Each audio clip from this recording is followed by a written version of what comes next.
Halftime show. Terry Ford hanging out with you. That's Ed Bird on harmonica right there, man. Sweet job by you, Ed Bird. As we roll this sucker till 3 here on the game. Obviously, a weird weekend for Spencer Rattler. Great weekend for the South Carolina baseball team. Good weekend for Marcellus Dahl, Nick Gargiulo, who get drafted. Some undrafted free agents like Amarion Brown have inked up with teams. We'll get into all that stuff through the show, obviously. I'll take a bigger look at the NFL draft and just kind of yip about everything else. It's that weird time of year where, there's no football. Now there's no football from the NFL. You have rookie mini camps, and there'll be stuff from that. But the draft was the big thing. You do have mini camps, and then you have that downtime that every organization freaks out about because their guys are out on their own. They're not at the complex where they can watch them. They're out on their own where bad things can happen. And coaches flip out when their phones ring or GMs when their phones ring after 11 o'clock at night. So the football calendar is going to get a little slow. I mean, there's always some type of mini camp news or something. And then things go through that downtime until you get to training camp. And, of course, college football transfer portal is about shut for college football. Then we'll wait. Then we'll have talking season, get to the SEC media days, and then it's off to summer camp and the start of the season. So because we're always football, obviously Gamecock baseball, we're going to get into that here in just a little bit. Very nice weekend against Kentucky. We talked about Friday. It's time to win these series. You've been close. You've been competitive. We talk about aggregate scores and if this would happen, if that would happen. Well, now it's time to win a series. And if the Gamecocks credit, they take 2 out of 3 from a top 5 squad in Kentucky at Founders. And we're going to obviously get into that. Got some more Kingston sound. Ton of stuff to get to there. But we put the focus on the NFL draft with South Carolina. We'll start there with the Spencer Rattler stuff. If it's true, and Ed Bird, let's play this in case someone hasn't heard it yet. Go to cut 17. Let me know when you're ready. Ian Rappaport was on the NFL Network. Obviously, Rappaport, the information guy for the NFL Network. And Ian Rappaport was talking about why Spencer Rattler was falling down draft boards. I thought Rattler would go in the 3rd round. Heck, we talked Friday with that run on quarterbacks in the 1st round. Maybe a quarterback-hungry team might snag Rattler in the 2nd round. But my thought was there's no way Rattler gets out of the 4th round. I was wrong, obviously.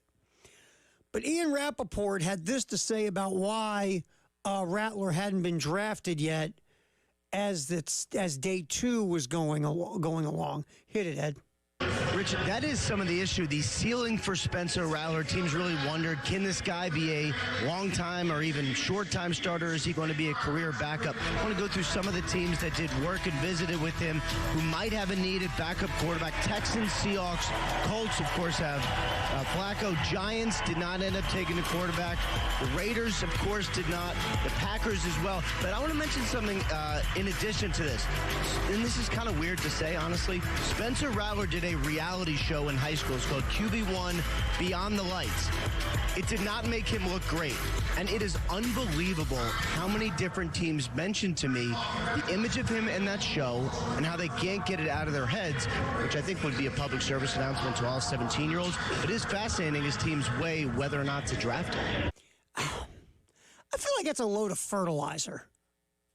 Not Ian Rappaport. I think Ian Rappaport is reporting what he's being told by teams, unnamed sources, and Rappaport obviously knows a ton of people in the NFL.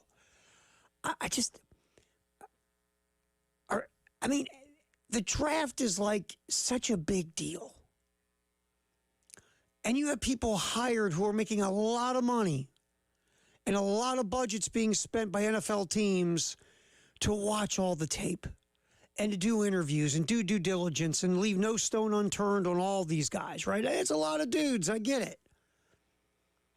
But you're going to tell me that there are teams in the NFL who with a straight face can look and say, I just can't get that QB1 documentary out of my head with Spencer Rattler. He was a teenager. Really? He was a teenager. Let's all do a documentary of us at 16 and 17. How much fun would that be? I couldn't get a job anywhere. Matter of fact, I would still be in juvie hall, and I'm a grown up.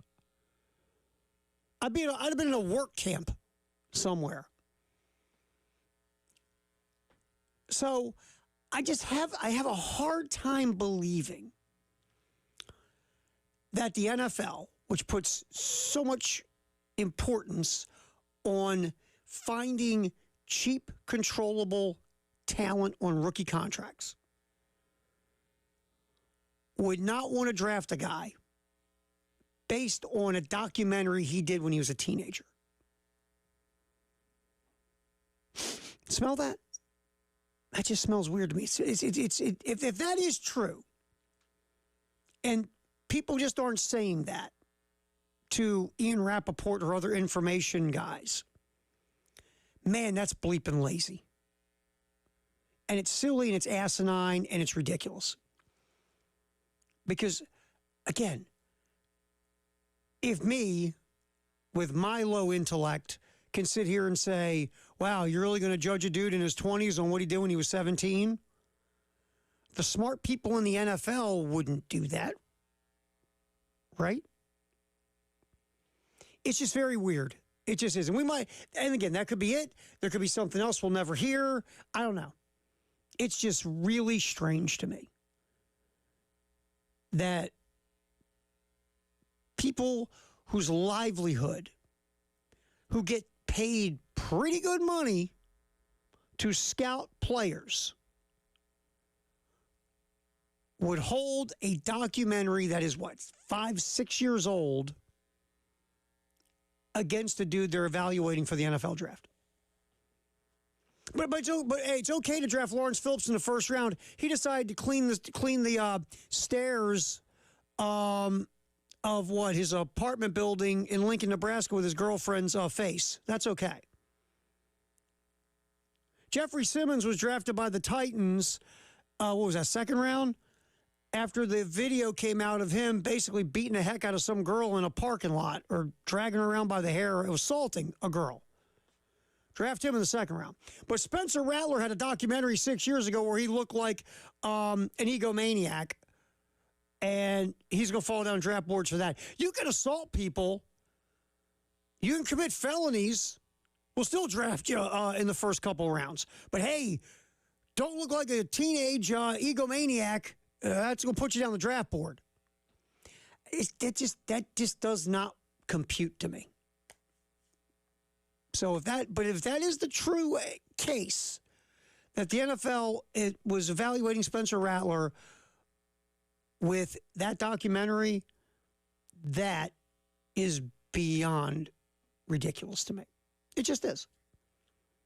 Now, if you want to say, hey, Rattler, he takes too many sacks, or he's got his pocket presence has to improve.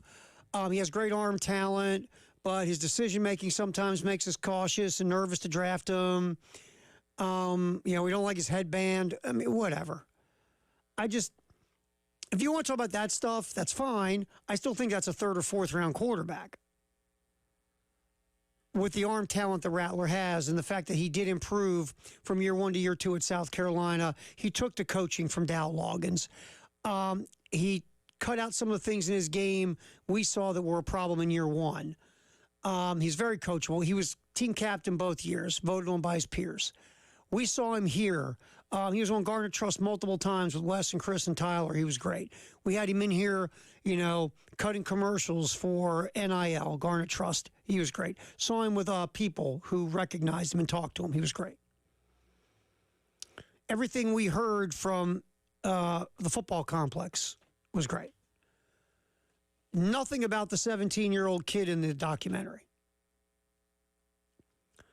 So something doesn't jive is what I'm saying. And I don't know what that something is. But what's that old saying? It's not where you start, it's where you finish. Spencer Rattler has a ton of arm talent, was coachable here at South Carolina. To me, was mature, handled his business, was a leader. Some of the other things that we talk about that are legit, does he have to get better decision making? Yeah, he got better from year 1 to year 2 here, but he still has to get better. And, he has to take less sacks. Maybe not hold the ball, looking for a better play down the field. Just check down, live for the next play. And yeah, maybe pocket presence, has to get better. So those things that are real things on a football field, I get it. But this other stuff is just nonsense. And so hopefully Spencer Rattler goes to New Orleans. The Peterman's there. Kellen Mond's there. Jake Hayner's there from last year from Fresno State. Derek Carr is in his 30s, had a solid year last season. But, I think this is the last year with that contract. I think the contract becomes team-friendly after this year. So Carr will start. Spencer Rattler hopefully can sit, develop, listen, learn, evolve. And when it's time for him to get his shot, hopefully it works. Because I'll tell you what, I was rooting for him before just because of, our interactions with him. And he came off as just really a good dude. Now I'm really rooting for him after draft day. And again, maybe it's as simple as that. I just feel like none of that makes any sense. So we'll see. But Spencer Rattler drafted in the 5th round by the Saints. Oh, and Chris Olave got a major target. Chris Olave's a really nice wide receiver. And, some other pieces are there. Taysom Hill's an interesting weapon. So we'll see what happens with Spencer Rattler, but did get drafted in the 5th round by the New Orleans Saints, and good luck to Spencer Rattler. I hoped it was going to work before the draft, and now I really hope it works for him. I really do. We'll talk about some of the other guys who went. Obviously, we spent a lot of time on Xavier Legette on Friday. Happy for him, and we'll talk more about Legette and the other guys, where they got drafted, who they went to, some of the other undrafted free agents that did sign or have offers. We'll get into all that stuff and get you caught up in case you haven't had a chance to put an eyeball on it. But next up, let's shift gears, talk about a very nice weekend for the Gamecocks on the diamond at Founders, taking 2 out of 3 from Kentucky. Some real positives from that series we'll get into. That's coming up next. Do not forget, there was not a Grand Slam. $1,075 in the pot. Go to 1075thegame.com to register for the Palmetto Citizens Federal Credit Union Grand Slam giveaway. You just look at the little flippy thing on the website. You click on the Grand Slam giveaway. You fill out the form. You click submit. You're in. You've registered. And when a Gamecock hits a Grand Slam, the following weekday morning at 7:30, we will pick a winner on the early game. And if it's you, you will be putting 4 figures in your pocket. It is the Palmetto Citizens Federal Credit Union Grand Slam giveaway. Again, go to 1075thegame.com to register. Who knows? You might win yourself some serious dough. We'll get back in here, talk some Gamecock baseball. Thumbs up weekend for South Carolina against Kentucky. We'll yip about it next. Here's some Mark Kingston sound next. It's halftime show. Terry Ford, Ed Birds here, punching buttons up until 3.